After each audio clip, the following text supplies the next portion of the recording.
Nathan and Sam, it's great to have you guys here on the show from the band Paradise Now. Of course, you guys are recent signees to Tooth and Nail Records, but as people will probably figure out pretty quickly, you're not from the States. Well, y'all. No, we're from God's country, the United Kingdom. There you go. There you go. I like that. I like that. Well, cool. I love that you threw out the y'all there right up top. That was good. That was very good. Spent too much time in the South, I think. That's right. That's right. So now, up top, let's just get a little backstory on the band. Like, where did you guys come from? Of course, we talked a little bit ahead of time that you guys are in Wales, so it's not like you guys are, from America. You guys are from the UK, as you'd said. But how did you guys first get started as a band? Well, we've been playing music a lot for a while together. Kind of grew up involved in churches and involved in music, and yeah, kind of been friends for a while and loved rock music. And we started a few different projects, and Paradise Now kind of came about because of our passion and our love for rock and the energy that brings. Just over a year ago, Paradise Now started. We were playing live and just absolutely loving it and creating songs that we've always dreamt of creating, but never really had the capability of doing so. And now, yeah, here we are. We're rearing to go. We've got a lot of exciting things coming up, and it's just awesome. So yeah, really, really excited about just being involved in the rock scene, and especially in America as well. Fantastic. Now, one thing that I thought was interesting was when you guys had first released the song Baptist, which is out now. People can stream it. It's going to be on, I'm guessing, the upcoming EP for you guys. When that first came out, honestly, I had a hard time without dissecting the lyrics too much. I was like, I wonder if these guys are a Christian band or not. And there's a very weird reason why. On its face, using the term baptize me, definitely kind of smacks of Christian faith and all that stuff. But you guys said it in such a oddly cool way. No shade meant to be thrown towards people who think that I'm trying to say that Christians are dorky. I'm one too, so that's not what I'm saying. But you guys said it in such a cool way that it almost kind of made me think about that song by, I think, Hozier that was like the Take Me to Church song. I'm like, I wonder if that's really what they're saying or what, but it almost sounded too cool. That's awesome. That's an awesome compliment. Yeah, whenever we write songs, obviously we're three guys that grown up in church, and we're telling our stories in our songs, and a lot of that is to do with our faith and our walks with God and through this life. But Baptist is very much a song about the kind of the struggles and stuff, and wanting to kind of be vulnerable. And I think that is relatable to Christians that knowing the Baptist kind of notion, but then to non-Christians that kind of are going through struggles and want that kind of just that change and so on. And yeah, we wanted to do something that kind of had a little nod to who we were, but also was approachable to loads of different people as well. When we look at that kind of the Christianese language, I think an example, I think when we were writing that song, you look at such a kind of, Christian title and lyric, and we were like, do you know what? If 30 Seconds to Mars can explicitly write about walking on water and make that sound cool, then really the onus is on us as musicians to make it just sound and feel amazing. So yeah, that's the first bit of feedback that we've had on that, but that was something we really thought about when we were writing the song. So that's awesome. Yeah, it's interesting because I totally get what you're saying, and it is kind of funny how that can be one of those things that artists can struggle with, because you can either go the route of being ultra in your face, is Jesus is my savior, and if you don't like it, then you can go suck an egg. I mean, there's that kind of an attitude that you can have. That's the other song. Right.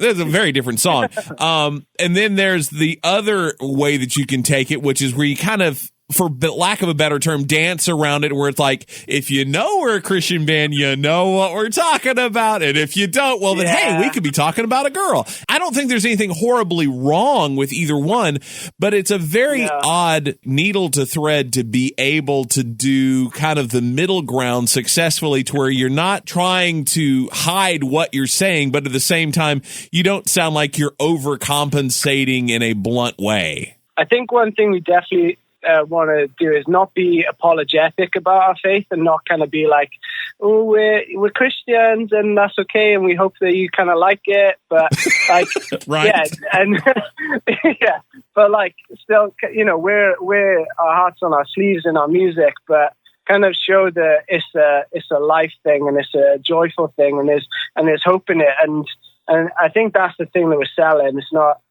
necessarily that we are these amazing people and we're Christians and we've got it all the answers kind of ticked, but yeah, it's this selling the hope, and I hope that it's awesome that you've got that from this first song, and I hope that that's a kind of a recurring theme in our songs to come as well that we're releasing soon. So yeah, that's awesome.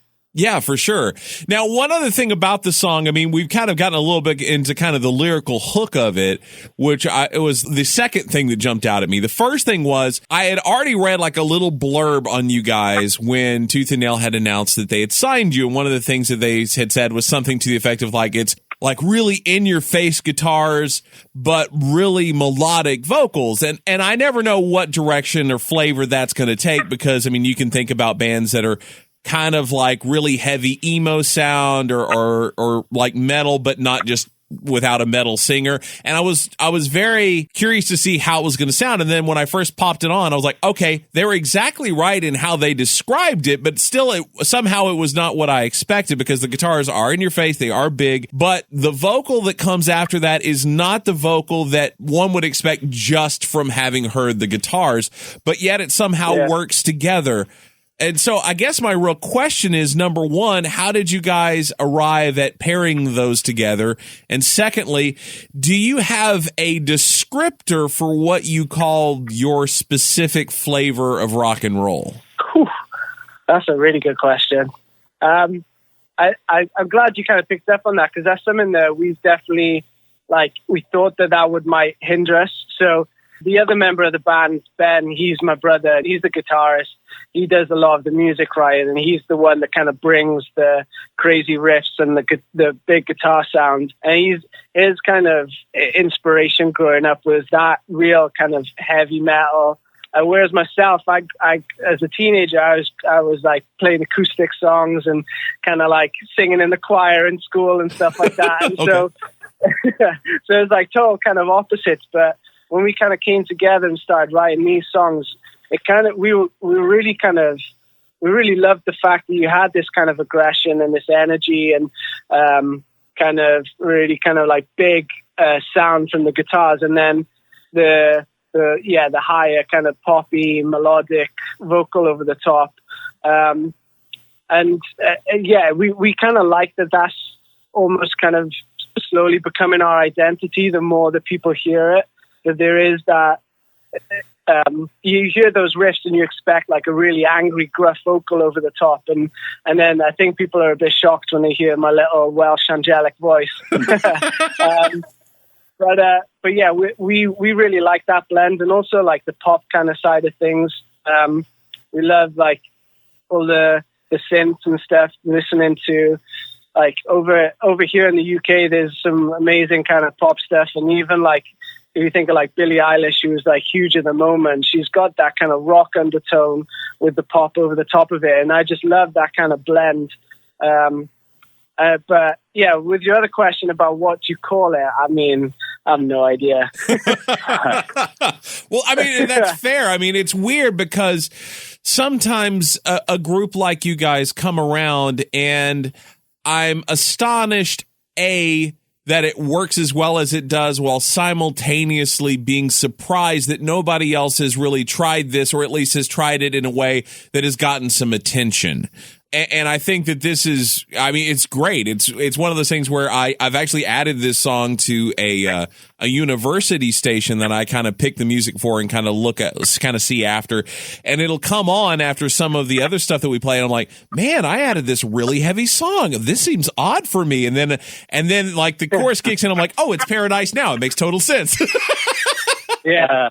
So something cool with that, like, so we grew up listening, as Sam said, to kind of like heavy metal, and a lot of that comes from where we live. Some incredible bands came out of where we live.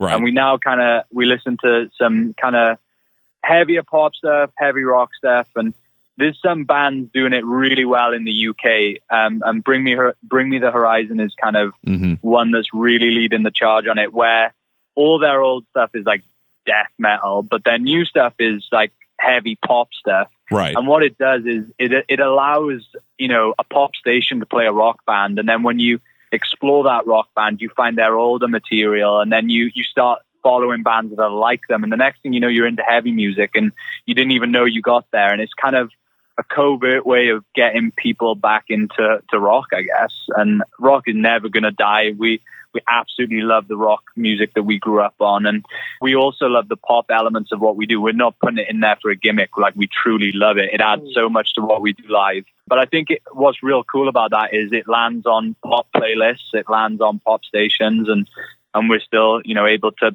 play guitars in drop A that'll just melt your face off. So it's good fun. Fantastic. You guys are on Tooth and Nail, and as far as I know, I can't remember it anyway, another band from the UK that has been signed to Tooth and Nail. How did you guys end up getting connected? Yeah, so I believe we are the first, and we're super thankful to Brandon and Adam and all the guys at Tooth and Nail for just taking the risk on us. I guess, truthfully, I had it on my heart for years that one day Tooth and Nail would be the guys. I don't know why.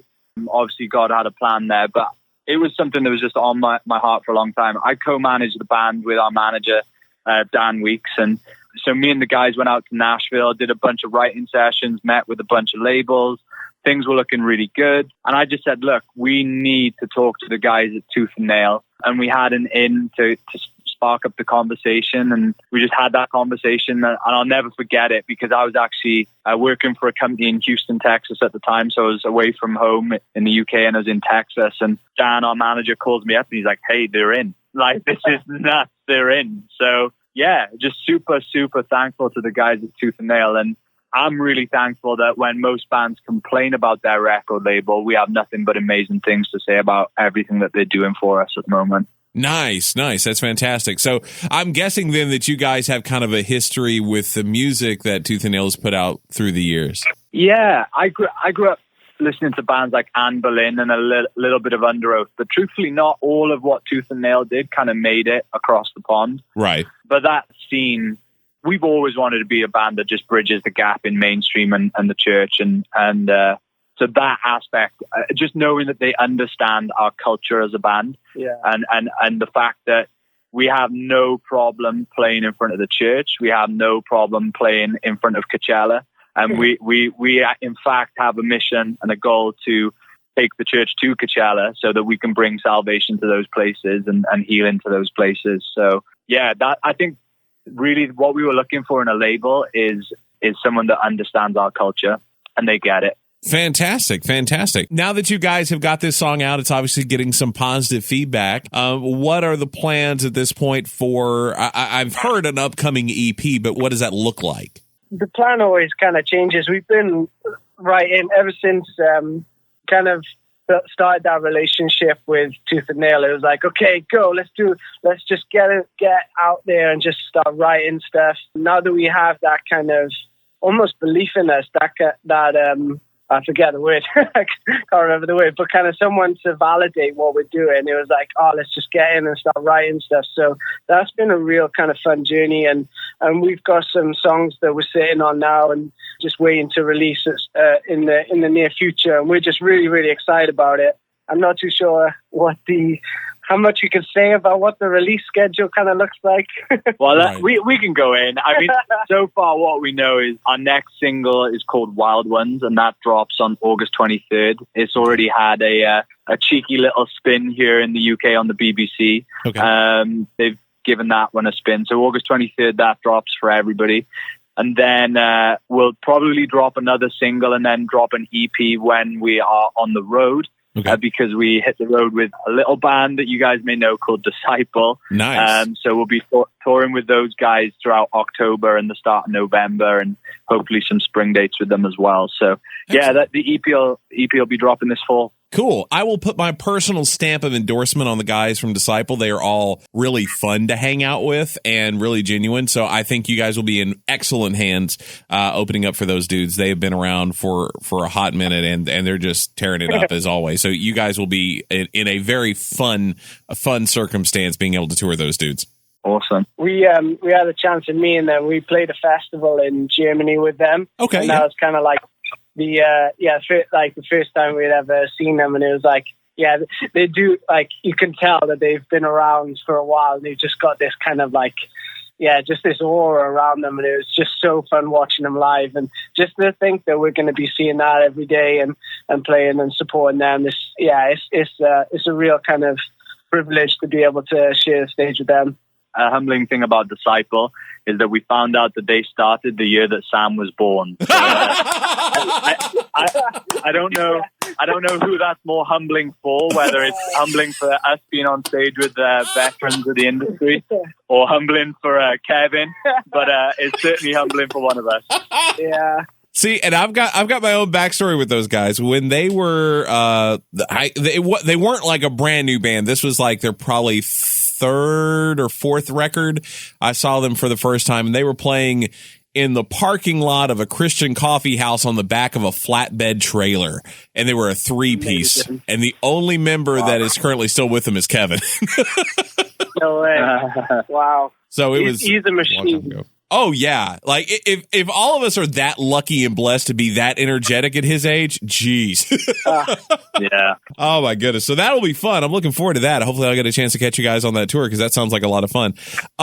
So now, what are you most excited about now that this project is finally starting to get out there? People are starting to see you live. The songs are hitting the stage. You guys are going to be touring with Disciple. What part about that excites you the most? I guess for me, like that kind of, I've always had a belief in our ability and always like loved what we've created and a passion about the kind of art that we're creating. And obviously love the gifts that God has given us and wanted to really kind of give that my all. But then to have like this year has just been a year of kind of validating that for myself. And yeah, just having the backing of the label, of seeing people responding so well to our music and the prospect of releasing an EP of songs that is the best stuff that we've ever come up with and the prospect of that just growing and growing and playing live. Yeah, it's just all just kind of like one big dream and just really kind of validating that passion and that desire that I have in my heart personally, but also for us as boys, as the band. It's just going to be an amazing experience and just really kind of treasuring those, even when it's day, 20 odd and we're 5,000 miles driving across America and on like 3 hours sleep. I'm gonna remember how lucky and how honored it is, how privileged we are to be in this situation. Yeah, and just to reiterate what Sam's saying, something that we've learned very, very quickly as a band and early on in our life is celebrate everything. Like, just be so thankful for every small win. And even when the challenges arise, be thankful for them, because if we weren't on this journey, we wouldn't have those challenges. And there's challenges that I hate today that I would have longed for this time last year. Yeah. So I think we're just learning to just celebrate absolutely everything. Our song's almost at 20,000 streams. That is just amazing. Like, let's celebrate that. When we announced the launch of Baptist and the label and the new name and everything that we've done, we just are learning to pause, be grateful, and celebrate each win. Fantastic. Now, I would be remiss if I didn't ask, because I wasn't aware that you guys had changed names. What was the name before? It was One Direction. I knew you sounded familiar. We look familiar, right? No, we've been, as Sam said earlier, we've been playing around with different genres and projects for years, and truthfully, this is just something brand new that we launched, and we made the decision to just go under the name Paradise Now. So we're excited about where we're at in this journey, and just Paradise Now just feels like home. It feels like a name that we can grow into, and we came up with the name when we were in Germany, and Ben, our lead guitarist, was just like, what about, the story when Jesus is on the cross and he's next to the criminal and he says, today you'll be in paradise. And what that says to us is that even in your darkest hour, in the worst situations, you can find that little bit of paradise now. So that's kind of where we're at. And we just feel like we're really going to grow into that name. Fantastic. I love it. Cool. Well, guys, thank you so much. I appreciate the fact that you guys have taken time, despite the fact that you guys are way, way, way far away. And I'm getting, it's a pleasure. I mean, I've interviewed bands that were from Australia and New Zealand, but you're the first UK band. And so this is distinctly fun. So I appreciate that. One question that I have left that I always end with is one that I think that you guys should have some fun with. So from each one of you, despite the fact that you guys are in kind of this breakout band that we're really excited to see here in the States, what would you say is the most un-rock and roll thing about each one of you? Whoa. There's a few, I think. Or you can answer for each other if you guys have a strong enough friendship, but that's up to you. My most un-rock and roll thing is that if I eat gluten, I poop myself. Yeah, Nathan's gluten-free. I think that's not very rock and roll. My hype music and like my warm-up song before, like when I have my kind of like time before we play a show, that I blast like with all my heart and with all my voice is From Now On from The Greatest Showman. Okay. I don't think that's the most rock and roll thing. It probably should be something like Metallica or something like that. But yeah, I'm a sucker for some musicals. So yeah, I'm sure I could probably think of some of the weird ones, but yeah, that'll do for now. Okay, cool. Well, we'll revisit the next time we talk, because I'm sure we'll talk again when it comes time for like the EP to drop and all. But guys, dudes, it's been a pleasure to get a chance to chat with you, and I hope that everyone gets a chance to peep the song, and of course we'll be playing it during the show. And I just hope a lot of people come out and see you guys live, man. It's going to be fun. Awesome. Thank you so much. Really appreciate it.